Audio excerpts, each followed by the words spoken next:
بۆ جاری چوارەمین لووتکەی سێ وڵاتی عێراق و میسر و ئەردەن بە ئامادەبوونی عەبدولفەتاح سیسی سەرۆکی میسر و شا عەبدوڵای هاشمی شای ئەردەن و بەرهەم ساڵح و مستەفا کازمی سەرۆک کۆمار و سەرۆکوەزیرانی عێراق بۆ بەهێزکردنی هاریکاری ئەمنی و ئابووری و بازرگانی و وەبەرهێنان لە بەغدا گرێدرا.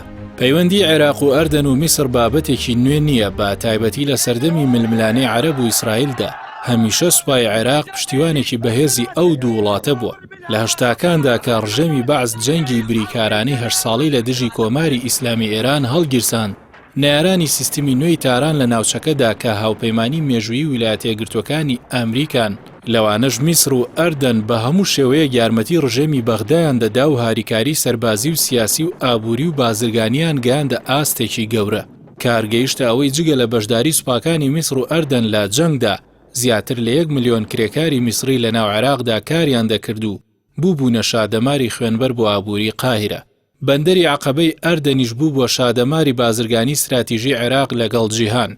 لە دوای جەنگیش با پێگهێنانی ئەنجومەنی هاریکاری عەرەبی ئەو چالاکیە سیاسی و ئابووریە بەردەوام بوو. بەڵام داگیرکردنی کۆیت بووە هۆکاری هەڵوەشاندنەوەی ئەنجومەنەکە و تێکچوونی پەیوەندیەکانی بەغدا و قاهیرە.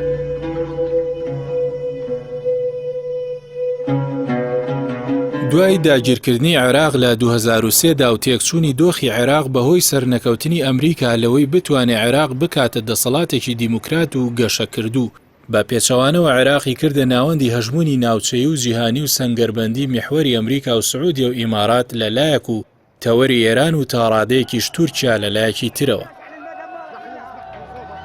لە دوایەوەی استراتیژی پاشەکشەی ئەمریکا لە خۆرهەڵاتی ناوەڕاستدا بووە بە سیاسەتێکی ڕوون، کۆشکی سپی هەموو هەوڵی خسوەتە گەڕ کە بەغدا ببەستێتەوە با سیاسەت و ئابووری و سەنگەربەندی تەوەرەی میسر و سعودیە و ئیماراتەوە، بەڵامەوەی کە بەبوونی هەزاران سەربازی لە ناو عێراقدا نەیتوانی بانجامی بگێنێت، ئەستەمە لەم قۆناغی هەژمونی هەریەکە لە ئێران و تورکیا لە ناوچەکەدا بتوانێت بانجامی بگێنێت.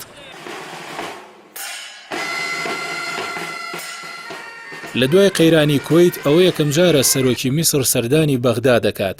هەریەکە لە میسر و ئەردەن کە دەستەویەخی قەیرانی گەورەی ئابوورین، لە ئەنجومەنە نوێدا چاویان لەسەر بەرژەوەندی ئابووریەکانیانە، بەڵام عێراقی خەزێنە خاڵی و نزیک بۆ لە مایاپوچی ئابووری زۆر دوورە لەوەی بتوانێت سوودێک بەوان بگەێنێت.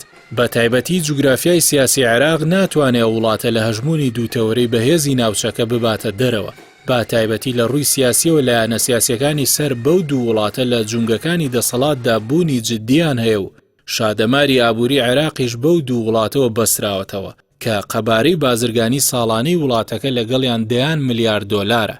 بۆیە دووبارەکردنەوەی خەونی هەشتاکانی سەدەی ڕابردوو بۆ بەستنەوەی عێراق بە عەمان و قاهیرەوە نەزۆکانە و بەرزەفڕانەیە.